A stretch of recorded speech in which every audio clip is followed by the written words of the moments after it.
Ito na po yung finished product na chicken curry.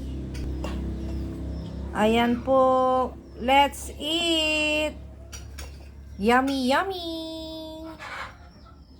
Isa tayo. Yan, mainin na po yung mantika, bawang.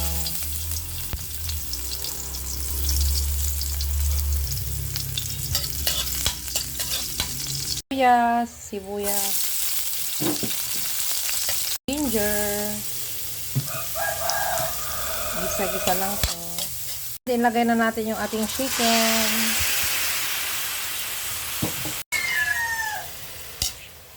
Yan po. Haluin lang natin.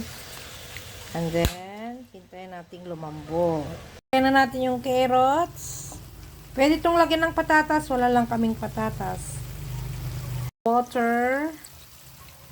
Lagyan na natin yung curry powder. Yan. Then, ating haluin ng konting seasoning. Ng gatas or coconut milk. Depende na sa inyo kung anong gusto yung ilagay. Okay, din hintayin natin kumulo. Ang ating chicken curry, finish na po siya. Ayan, let's eat po. Okay, done. Luto na po siya.